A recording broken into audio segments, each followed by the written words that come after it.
What is up, ladies and gents? It is your friendly neighborhood BJJ podcaster, Raf and ESPARZA, coming to you with another great installment of the Bullpen, a joint venture between Inside BJJ and the Grappling Hour. How are you doing this Friday? I hope well. It's been a long-ass week.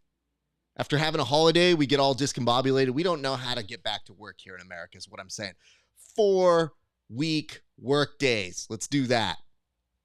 That wouldn't change things for us here on the show, actually, now that I think about it, because mostly I'd still be doing work.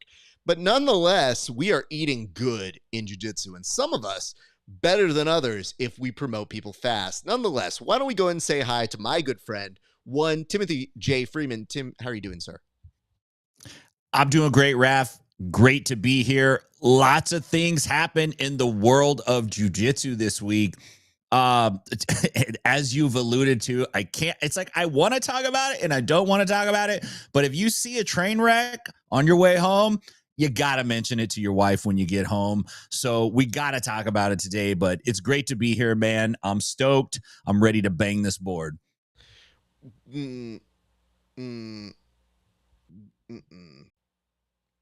Let's go, man. Papa's got to eat. Let's go. No, it's not even that I don't want to do the board. And that phrasing, slightly less objectionable. It's more so you said you want to bang the board. It's a hockey term. You got to bang the boards, man. Tim, have you considered, what if I didn't let you bang the board, bro? I mean, then I would have to bang something else, I guess. All right, fine. I will let you bang the board, bro. Why don't we start with the topic that everybody here has been talking about? Tim and I have alluded to it. You've been talking about it in the comment section, and even the guy here has been talking about it.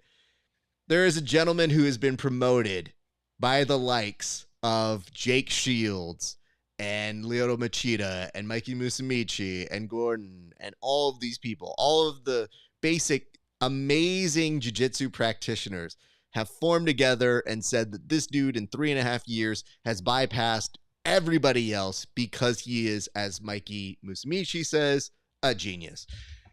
Tim, I will give you first crack at discussing the Moneyberg situation and why it has become such a phenomenon to us in the world of professional jiu-jitsu. Yeah. Moneybergs. So here's the thing. Jiu-jitsu has been very, very self-policing throughout its history. And so what I mean by that is, back in the day, right? I remember on the message boards, guys would coordinate a dojo storm because Joe Jerkoff opened up a jiu-jitsu school and he's saying he's a black belt and there's no black belts within 1,200 miles of where we're at. So there's no way this guy's a black belt. And they'd go down there and test him. And, 99% of the time they were not black belts, but it was very self-policing. Now, it's not quite that bad anymore. People are quite more friendly. You can't just be going into places beating dudes up. But anytime somebody goes on Reddit or they go to social media, like, I got my black belt. Usually everyone's like, hands, happy, you earned it. Fire sign, fire sign. I like to do the lightning strike. But listen, he made a critical error. All right. You can't brag about how fast you got your black belt unless you're whooping ass in competition. Then we see it. We're like, oh, yeah, makes sense. Gio Martinez, 4 years. Duh. BJ Penn, 5 years. Duh. We get it. Totally makes sense. If you go, I'm Joe Moneyberg, and I got my black belt in 3.5 years. And you look at this guy, and you're like, yeah, who's this guy? Like, I've never seen this guy before. He's got the who's who of the grappling world standing next to him, and they're all wearing his shirt, which is another, like, a little bit of a odd sign. But so, man, the jiu-jitsu world flips out about this, and it's all over the place. I just got to say this. Look, I haven't heard of it. I'm not saying it can't be done. I'm not saying that, but this doesn't pass the look test. Like the look test when they're trying to bust guys for using steroids in the UFC, they just give them a look test. They're like, look at this guy, man. He's shredded. We got to test this guy. He doesn't pass the black belt look test, not 3.5 years. If you told me 33.5 years, I'd be like, oh, yeah, that makes sense. My question is this black belt registered with the IBJJF, number one? And look, dude, if you're gonna do it, you should have had them present you with a spin on the UFC BJJ belt. That should have been your black belt. You missed the boat. Then nobody would be mad at you, but you got a real black belt. So I don't know, man. If you manage your own IMDb and you manage your own Wikipedia page, I can't trust you. So jury's still out. I don't blame the community. It's a really interesting thing. If he was shredded and ripped, we'd probably believe him. But this guy looks like he's like John Belushi's stand-in or something. Like he just hold on. Are we trying to figure out what he looks like? Because oh boy, have I been waiting for this. Now, I want to be honest here. He put up a statement. We'll read it a little bit more in depth here in a second. But he basically said he's going to pull funding from all jiu-jitsu ventures at this point. So I wasn't sure if I was going to do this joke, but if he's not going to support anybody from here on out, I mean, what do we got to lose at this point? It's been sticking out to me on the particular appearance, and I don't love making fun of how people look, but sometimes appearances become so strong that we must turn to math to figure out how the look exactly came to be. And I feel like I've solved the equation here. For example, take Glenn Danzig, noted not able to fight guy. Add him with Vigo, the evil villain from Ghostbusters 2, and I think you get Mr. Moneyberg. Now, here's my issue, Tim. I just want to keep this up here for a second longer. It took me a minute to make this go. Listen, I think this is undeniable proof because all I've ever thought is these guys came together, if they made it, had a love child. All right, here we go.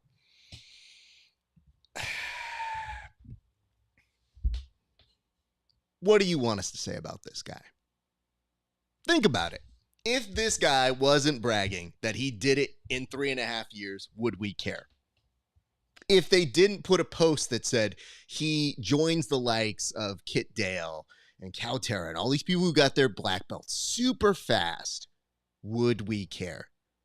The difference is for those people, they compete, so there's usually an expectation like, we'll get to see it. Here, you just have a dude who has the benefit of saying, well, I did it fast, and I'm not saying I'm them, but I'm up there. Okay, you're rich. A lot of people have to believe in themselves to get to that level in very extreme ways. I'm not even against that. I think it's the way in which you wrote the post that it made it seem like those financial posts that are almost multi-level marketing schemes. So as he's putting it up there, that sniff test that Tim is talking about is us going, that doesn't feel authentic. That feels actually terrible. And when you get a lot of people who have their feels about it, the next thing they want to see is footage, and they release footage. And guess what? Yikes, it got worse because we saw how he was rolling with Mikey and getting a crucifix? ? I'll tell you this much. This is the first time I've ever seen a high-level practitioner like a Mikey get submitted, and in the background, you could hear the ka-ching cash register sound every time Mikey got tapped. Of course, those high-profile people are going to come to his defense because if you notice, he was threatening to pull the BJJ resources from everybody. And guess what? You suddenly become a little more concerned about defending that guy if the money's going to be depleted. Let me just read to you what this says that he put out about, as my good friend Alec Balding says, the pores. It says, and I'll pull Tim back here in a second, I'm actually going to stop funding BJJ people after this. I've never been in a group of people so blah, blah, blah. I've trained thousands of hours under 40 champions and top contenders from BJJ and most UFC. Everyone that knows me well speaks to my intelligence, hard work, and character. I guess the best way to convince me of your hard work and character isn't for you to say. Believe me, a lot of people say I've got hard work and character. I think that's usually like the first sign, like, does this guy have hard work and character? Well, he said it himself. Case closed. And this is the hard part, but the general public in the sport is extraordinarily low functioning. Sir, it's called autistic. Wait. Be nice to us. A lot of us suffer from learning disabilities. And you can't just go out there and just start saying shit about it. Like, oh, yeah, these are very low functional human beings. No, we're special. We do things in particular ways that are unique to us. Some got the creative kind. Others got the, like, I can't listen to you talk. I have to overtalk you kind. Everybody got a special one. I wish I got the Rain Man kind. I didn't. Nonetheless, I started training at 42 to be fit, learn skills, and be able to defend myself and my loved ones effectively when I'm in my 60s and traveling the world. So really, do we get to see him compete in his 60s? And is the real way to test his skill to go out and attack him as he's traveling the world at 60? I don't like inciting violence, but it does seem like that's the intention. Because if the idea is he just wants to be able to defend his loved ones, yeah, okay, that's no problem. We're in that. Now, here's where he starts to get us a little confused again. I never said I was the best fighter in the world or anything of the sort, but you did make a post about it.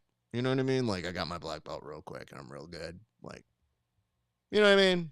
You didn't say it, but you said it. And then the last part is, I am working on my second black belt in Kempo. Well, I imagine that can only go swimmingly as well. Tim, any final thoughts on this very divisive issue that has been happening and one that has been creating a lot of comment section fodder? Yes. Calling the jiu-jitsu community low functioning is quite funny, but let's be honest. You're a mathematical genius. You're basically our Einstein. You figured out the equation that solved this guy. That's irrefutable proof. You threw it out on the table. So he doesn't quite know exactly what he's talking about. Outside of that, who was he funding? Besides the guys that he's getting all these lessons from? And are they kind of looking at each other like, oh shit, is he talking about us? They're like, wait, I love this guy. He's super awesome. Mm-hmm. He's super good, like in damage control. I have no idea, man. They're all great. All those names that you mentioned outside of Moneyberg are all great at jiu-jitsu and grappling and fighting. Like, no question about it. Just not Mr. Berg. So yeah, man, it's interesting. I like self-policing. I think it's still necessary. I don't think it's good to just have dudes that have a bunch of money show up. Look, when did he get his blue belt? Like in 3 weeks of training? You know, like when did he get a purple belt? Like last year? How long was he a brown belt? There's no way. I don't buy it. 2 things on this one. First, open challenge to another rich person. Get your blue belt in 6 weeks. Get your black belt in 3 years. Let's see what he has to say then. And then say, I could have only done this with my super genius intellect and that nobody could have done it before me. Can I just say one more thing? I'm sorry. Look, Zuckerberg has probably 100x the amount of money and access that this dude has. And Zuckerberg's actually training all the time. And what is he? He's like a blue belt still. And he's been at it for a minute. So if anybody could just like do it, like, oh, you could just do it. You could spend a bunch of money and train with 40 guys and you just got it. You're going to get it. It would be Zuckerberg, but it's not, because he's more than likely, he's actually training. Like, he's training with Dave Camarillo, who's no joke, right? He's a bona fide, legit, like, serious coach and competitor. So I just don't buy Moneybergs, dude. I want to see him and Zuck fight. Let's see Zuckerberg versus Moneyberg. This is for the Berg belt. Let's fucking go. Let's do this shit. Berg belt. UFC BJJ season 2. Let's see it. Hey, Craig's trying to make it happen for CJI Dose. CJI. I'm into that. Can I just say one guiding principle, though? Whatever Jake Shields is doing, do the opposite. So if he says this guy is great, it means the opposite. Just know that is also part of the mathematic equation that has given us this genius work. Foolproof. There you go. All right, let's go to our next topic here. You know what, Tim? I don't think we're done with that guy. Somehow, something in the back of my mind says he's going to reappear at a time we need him the most. And I can't wait for that to happen because this felt like a first shot. This felt like, all right, you fuckers, I'm not going to talk about jiu-jitsu or show you guys any money anymore. And I'm going to think to myself, well, who does that affect? And maybe he's a great enthusiast. Maybe we lost a real good, charitable person who just has terrible chat GPT skills. Maybe he was a good guy the whole time, and we were just being too mean to him. Mm-hmm. But rich people love revenge. So what happens now? Like, what happens? How does he come back? Who is he targeting? Which people in the comment section is he going after? I just think he's mildly amusing, and I'm happy he did the sport, but I just think it's kind of funny that he wrote a certain thing that didn't get the response he wanted. And if there's one thing you know about rich people is if you can pay somebody like Gordon Ryan to tell you exactly what you want to hear, when you don't pay other people, they're going to tell you what you don't want to hear. So that's kind of why it came out surprising, I think. But what do I know? I'm not ESPARZA. Let's go to our next topic, Tim, which is GRIPGATE. Okay, you have to tell me a little bit more about this one because I've seen the video you sent me, and it does not strike me as anything super crazy, but I need some context here, and then we'll go from there. So, Tim, what are we about to look at here? Okay, so 2024 ADCC Absolutes. Mika Galvao meets up with Dante Leon. Dante did not do super well in the weight class. I think it was under 66 kilo or something like that. I actually don't remember. Can't remember what the weight class was. Anyway, him and Mika were in the same division. Mika ran that division. Leon didn't do that great. They fought again at the Absolutes, and Dante beat Mika. And apparently Mika's been thinking about this, and he's gone back, and he recently this week went out to Instagram, published a video, and he's saying, listen, Dante beat me because he used an illegal grip. And I was like, what? Like illegal grip and no-gi jiu-jitsu. So I'm fascinated by this when I read it. I'm like, what did he do? I'm thinking like he grabbed the gi shorts or the grappling shorts or the rashi. I'm like, couldn't even remember if Dante was shirtless or not. A lot of guys go to ADCC shirtless. To avoid this, they wear less clothing. And I just want to throw that clue out there. Then I watched the video, and Mika's got a damn belt on, and I forgot this cat and in their school, they wear their belt when they do no-gi, not just in class, but at the most prestigious tournament in the whole world. I'm going to wear my belt. And he got salty because on this video, you could see Leon has an open hand grip. He has a hand grip like this, and it's not the belt that's around the waist. It's the two ends after you tie it that hang down. And you could just see he's just palming it. Like when the TSA gives you the check, because they think you got something in your pants. It's just like, it's not a real squeeze. There's no grip to it. It's just a palm. So that's the controversy. I sent you the video because it's kind of comical to see. And I really wanted to get your take on it. And I think it's interesting to bring it up a year later. Like, did somebody just point this out to him, or has he been like waiting for the right time? I don't know. Okay. I am going to slide this in here. I don't know what to expect from it other than I just kind of glanced at it and nothing jumped out at me during the quality assurance that I was doing on it. But Tim, you bring up a good case here, and you do present this in a way that might cause some concern if you've never seen it before. But why don't we take a look at what we're looking at here? All right. So first things I've seen on this, Tim, is that is he explaining he got touched in the tit? Is that what's happening? That was the illegal grip? It's Leon's right hand. It's his bottom hand. It's like you could see it's like getting near Mika's belt like tassel that hangs Okay. down. And I think Mika's trying to say he tugged on the belt, right? He did an illegal belt tug, which there's no rule for in no-gi jiu-jitsu because we don't wear belts in no-gi jiu-jitsu. I don't know what to do. Everybody knows this. Look, you can't bring liquid through TSA. You don't wear shorts to court. You don't wear jiu-jitsu belts to no-gi tournaments. Like, guys are trying to show up with less. He's coming in full regalia. Like, he wants to come as Gandalf from Lord of the Rings. He's going to get salty because somebody touched his cloak. There's no controversy, in my opinion. This is ridiculous. So hold on. You wear this belt that doesn't need to be worn, and then you're surprised when someone tries to grab for the belt. So maybe, again, don't wear the belt and problem solved, but it seems like it was such a fashion statement. Like, we're doing it for a reason. That's just what we do at our school. And how dare you touch this belt?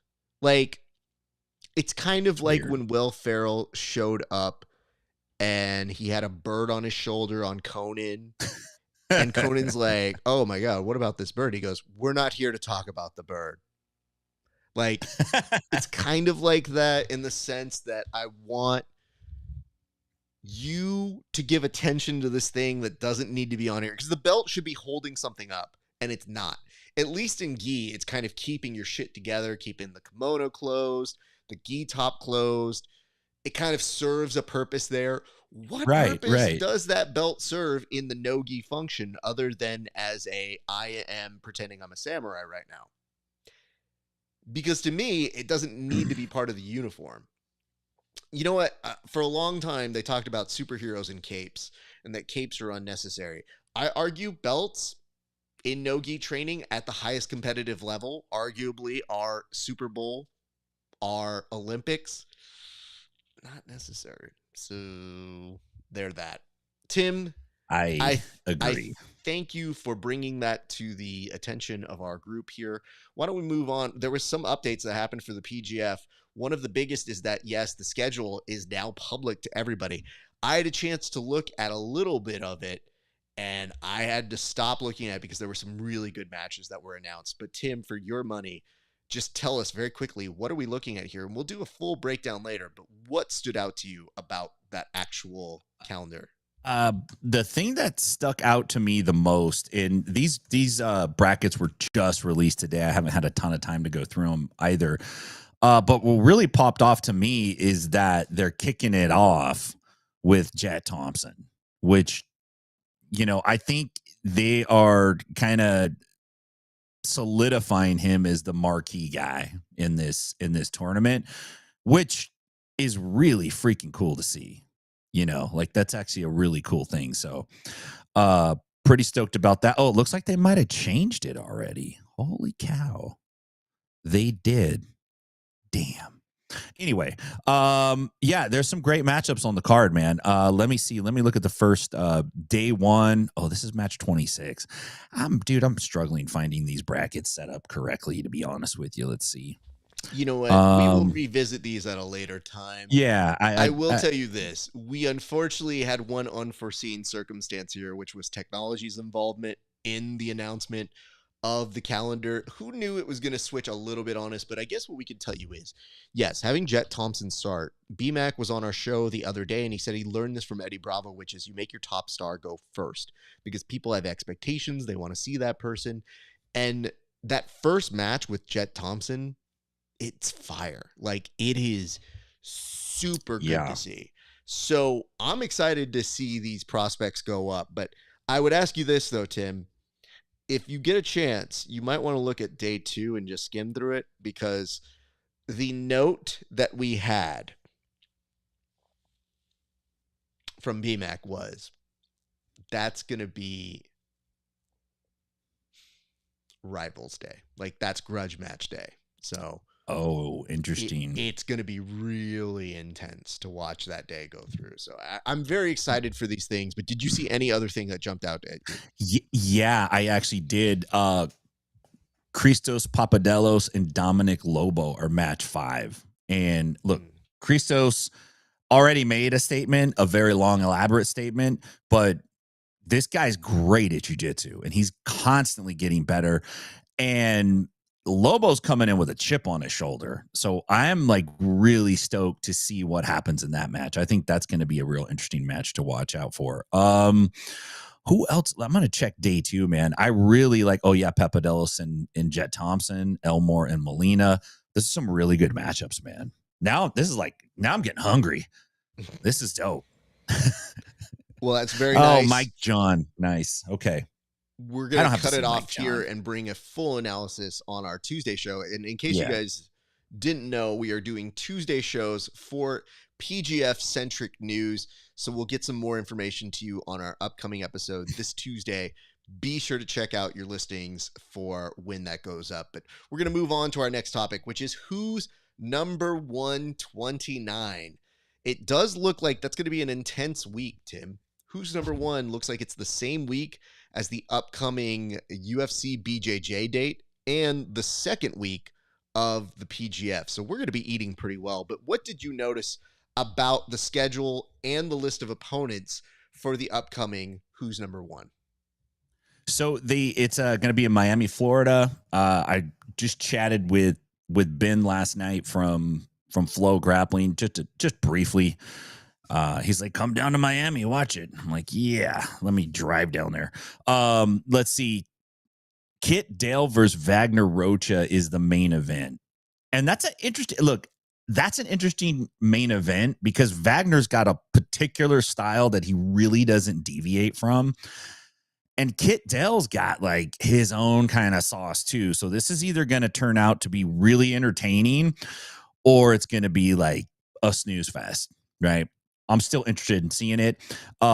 Adele Fornerino is taking on Jasmine Rocha, which is what you can't sign one Rocha without getting them all now. Like they all come and fight on the same card. And then we got Roberto Jimenez and Ryan Aiken. And I think that is going to be a really sick matchup there, man. Aiken had a great year last year. He's doing fantastic, man. But Roberto's just one of these guys who could be anybody on any day. You never know with that guy. I always tune in to watch Roberto. So it's a pretty dope card, man. It's looking real good. Would agree with that. And I'm super stoked to see them. You know, they're kind of taking it on the road, Tim. They were just out Costa Mesa. Home base is Texas for them. Now they're going to Miami. It's very interesting to see the coverage that they're starting to do. I wonder if this is to maybe set them a little bit more apart from ADCC and from the Craig Jones Invitational, where they're traveling a little bit more. Because even EBI has become very stationary with its usual Mexico residency that they have. So I wonder if that's kind of the way that they're like, hey, you know, we have an advantage where we can travel a little bit. Yeah, it makes sense. I mean, why not do it? Having said that, we're going to move on to our next one.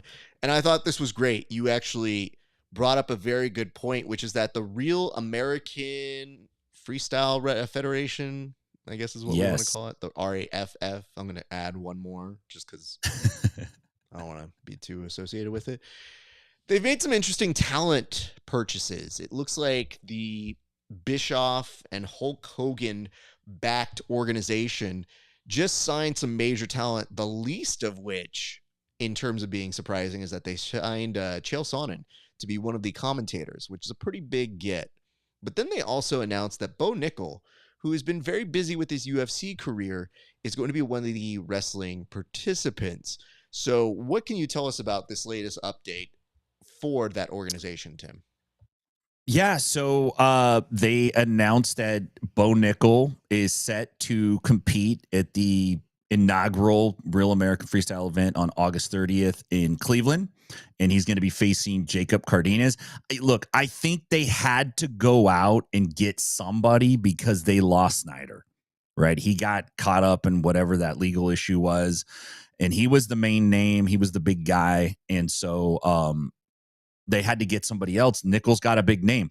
More interesting to me is that even though Nickel was stopped by Rene de Ridder, like, you know, back in May, he's still under contract with the UFC. And the UFC's playing nice with Real American Freestyle. And Chael Sonnen works with the UFC. And he's playing nice. He's working with Real American Freestyle. I wouldn't be surprised if the UFC in the future makes a play for Real American Freestyle.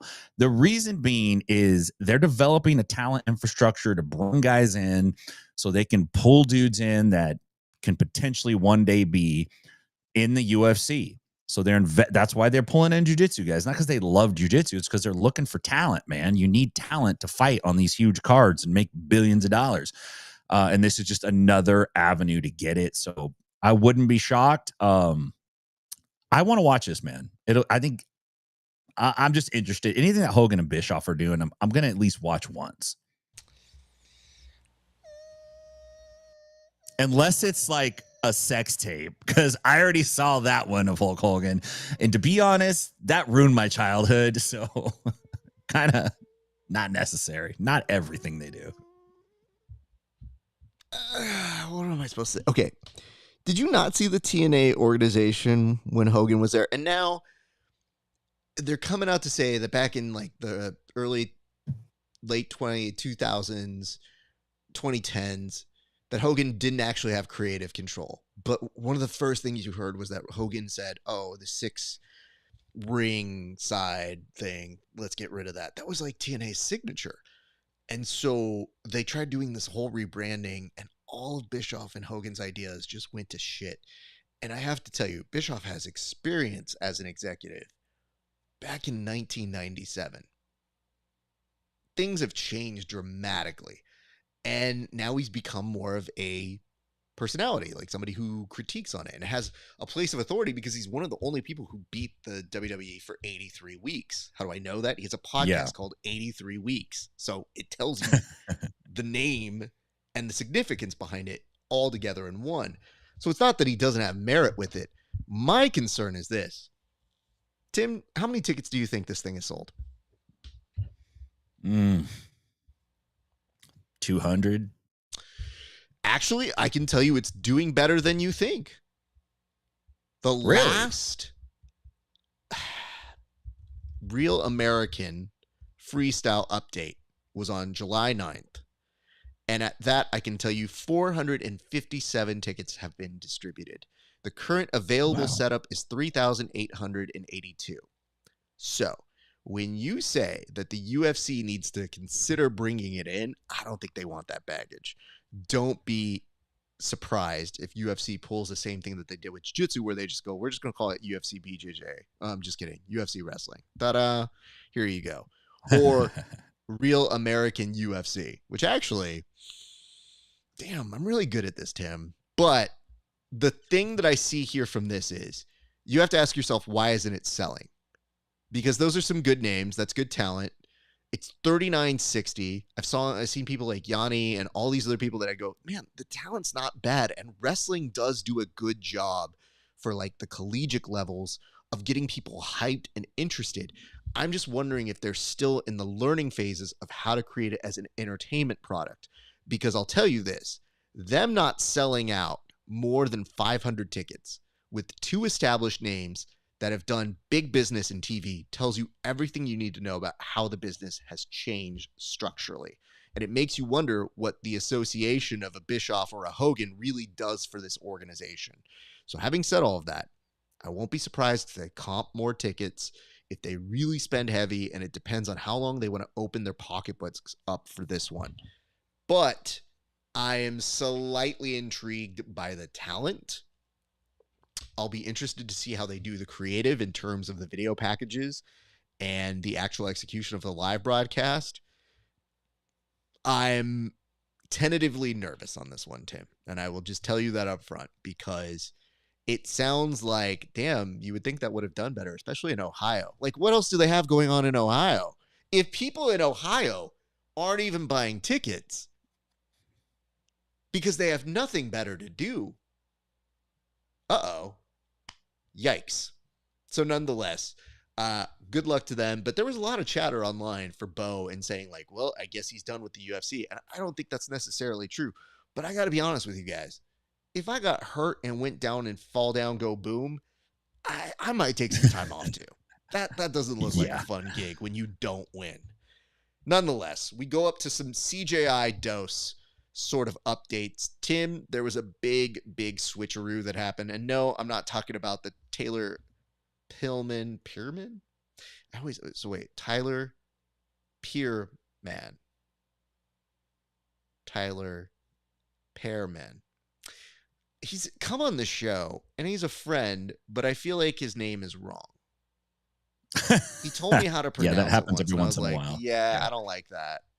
That doesn't work for me. But anyway, Tyler and Paul Ardilla, they had a weird switcheroo where Paul is on a different team now and Tyler's now on like Team USA Misfits. It's very strange. But nonetheless, what are the big swap outs that have happened in the time since we've chat? So the major news is that the Australian Misfits have had a replacement brought in for Levi Jones-Leary, who the word is that he's been forced to withdraw. He's taken some time off due to an injury, but he's on the who's number 129 card at the end of the month. So they haven't said anything over a flow about this. I think Levi Jones is set to fight. Oh no, I'm sorry. That was Owen Jones. Never mind. Not Levi. Say it's his brother. Levi's the guy that makes the jeans. So I guess he's going to be pulling out and they're going to bring in Kenta Iwamoto, who's also a super exciting fighter. Like totally different style than Levi though. Like if you were building a team with specific guys, which I don't think they were because they did trials and I think they were trying to mostly make it to where like the best guys would get to go. But Levi Jones is very guard heavy. He's super awesome at that. And Ken is like kind of the opposite. He's a top pressure guy. So it'll be interesting to see how it breaks down. I'm sure there's going to be more changes. There'll probably be changes all the way up, a week out from the event. Not a major blow, but it would be cool to see Levi Jones back at CJI. I think he made a pretty good impression there at the first one. So speaking of some changes and some announcements, breaking news right now, it does look like William Tackett is going to be taking on Kyle Chambers for the upcoming UFC BJJ card. Now, Tackett interesting. had made this announcement that it was one of the last people to submit him. That doesn't ring a bell on my side. It's been a minute, so I'd have to go back and look because that was before Tackett was a black belt.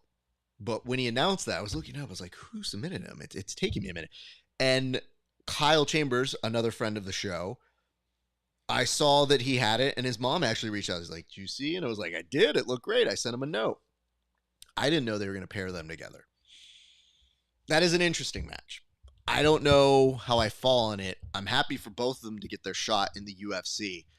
I don't know that they together screamed out match to me for a matchmaking purpose.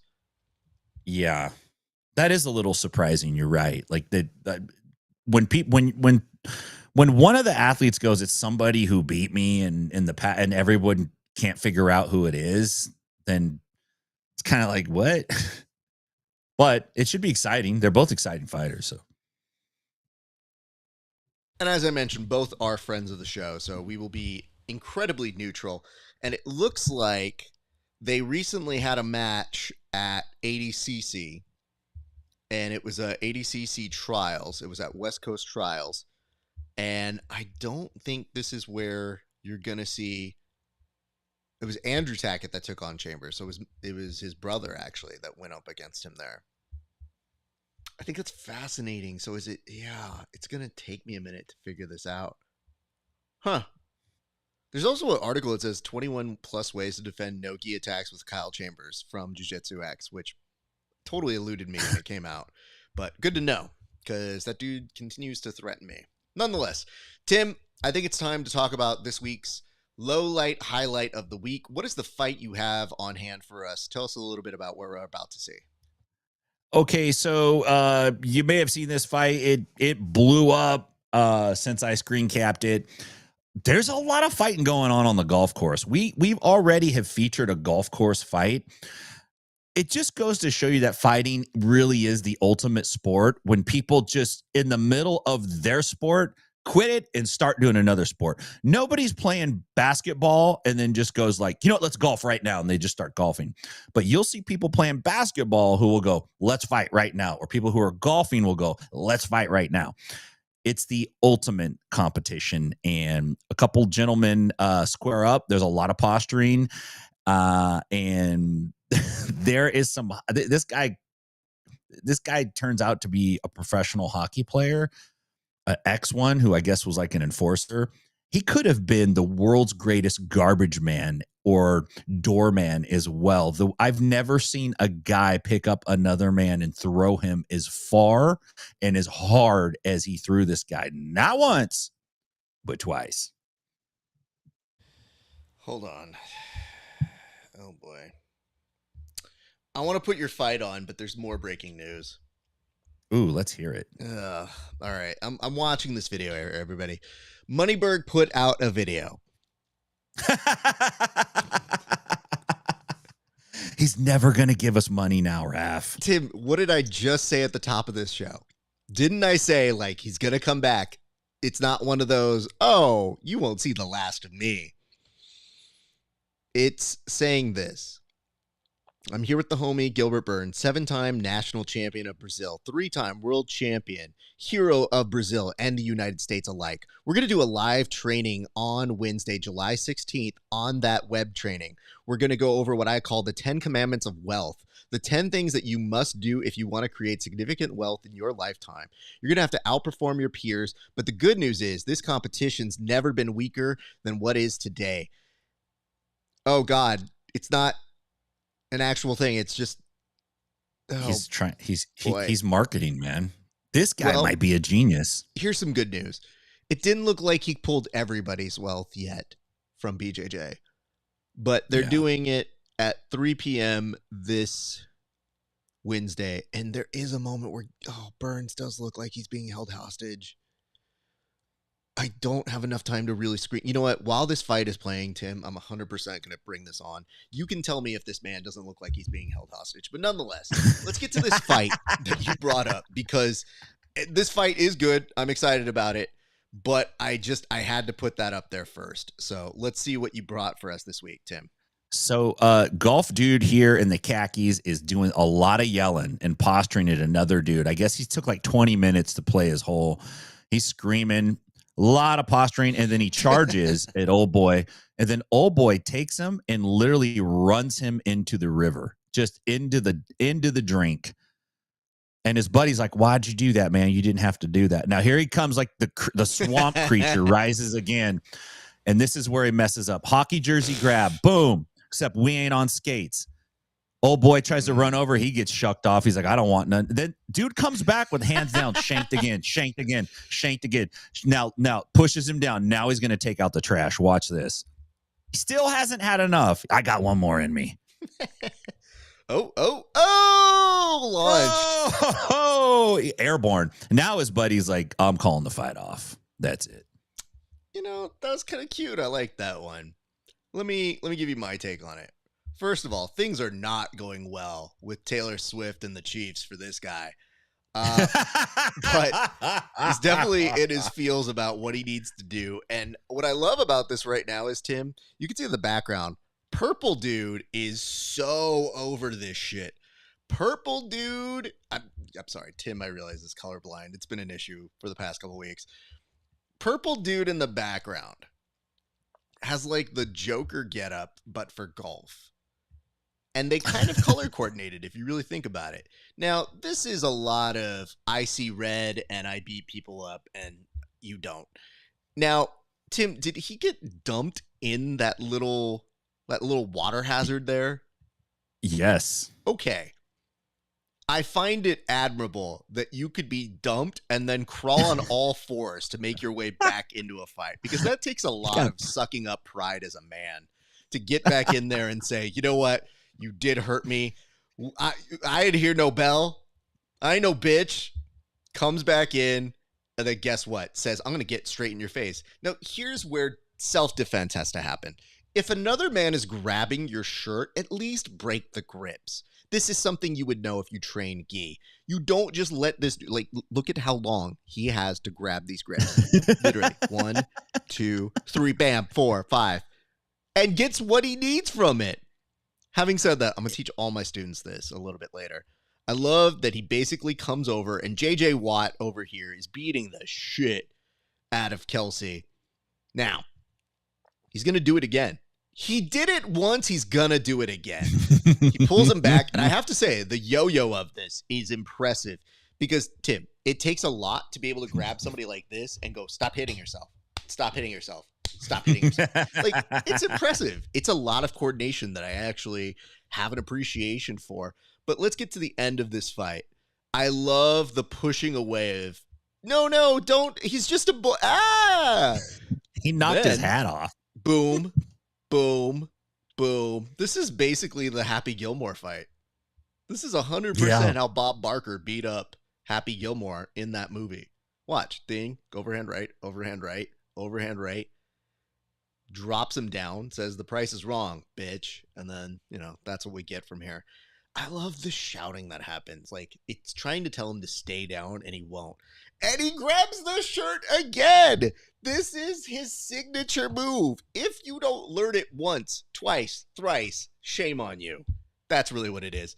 And then, just like Brock Lesnar's daughter, look at gets his a body. great shot. He got flash knocked out. Look at that. He's flash knocked out. But it's one where he's also half asleep as he got thrown. Like, it's... What a perfect pause, Raf. Great job. It's so good. Is he dead? Oh, no, he's not dead. He's not dead. You know when wrestlers lose in the ring, they roll themselves out to let the guy have their hero shot? That's exactly what that was. That dude was like, oh, I lost. Roll out. Oh, that was magical. Okay. Tim, I want to shut the door on that one, but only because I want to spend the remaining time that we have going over these two incredible shots. I heard the airdrop. Well, I know this is I'm 100%, be good. dude. I'm not hiding this from anybody. People need to know. The people need to know what this face looks like. Okay, here is a still shot from the video I told you was breaking news that's happening later this week. Okay? Oh, no. Okay. Now, this is where he said the live roll is going to happen, which I don't know if a live roll means that they're actually just going to talk and roll the shit. But if he's going to train, that's more of what we're looking at here. But this, remember how I told you, it looked like Burns is being held hostage. I need you to make an argument that he is not. Go.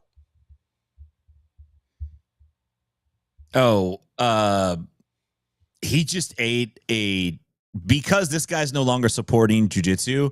They went all out and they bought a giant tub of acai because he's not going to eat acai anymore either. He can't support jiu-jitsu in any way. So he just had one last pig out, and Burns is just sitting there thinking like, damn, I had to cut weight with this guy, except I did the opposite. I had to add weight with this guy. I had to eat a gallon of acai, and this guy had him put a whole jar of Jiffy peanut butter on top of it. That's that, and his mouth is glued shut because the peanut butter is so sticky, and there's some honey in there, and there's some like carob bits that are still stuck in the teeth, so he can't talk. He's just sitting there like, I really got to go to the bathroom. I shouldn't have had all that acai. That's my argument for him, or he's in hostage. There's only two options. That's it.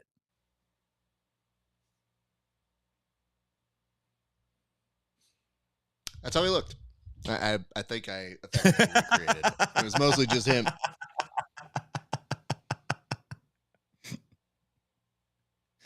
It does look like a hostage. You're right. You're right, saying, dude. All right. Tim, why don't you tell the people where they can find you and what is coming up next for us on Tuesday? You could find me at Inside BJJ on Instagram and all your favorite social medias. On Tuesday, we will have another installment of the bullpen for the PGF. Season 8 is right around the corner. I think we got about a week and a half. before that happens, a lot of cool stuff happening. We can break down the matches. We'll be talking about all things PGF. I can't wait to do that. Before I jump off, I do want to say this big shout out to our homie Ben Askren. The dude's alert. He had a double lung transplant. He's talking. He's making jokes. He doesn't look like Ben Askren. He looks like somebody else. You could tell he's been through some serious stuff. So I'm glad that he's trying to get on the other side of that. We wish him well. Thank you for that, Tim. I appreciate you. And yes, we will be back Tuesday. We're not sure if we're doing the draft or not, so stay tuned. We'll figure out more information as we come along. But go support Tim. I will talk to you a little bit later, my man. As for me, my friends, thank you so much for tuning in to this week's installment of the Bullpen. You know, we're doing it twice a week now, so you're going to want to tune in Tuesdays and Fridays. Get that memorized. So if you can't make it to one, what's wrong with you? What are you guys? People in Ohio? You got stuff to do. Watch us. You don't even have to watch the Real American Freestyle Federation. Raf. I'm adding the extra F. Anyway, if you guys want to support us, go to patreon.com/grapplinghour. You can find me there, my interviews 30 days before anybody else, and much, much more. Additional stuff coming up in the pipeline. We've got some great interviews. We have more stuff from the PGF that is going to find its way out very, very soon. So very excited to share all of those things with you guys. But I think that's going to do it for me here at the show. I thank you so much for watching. It has been an incredible day.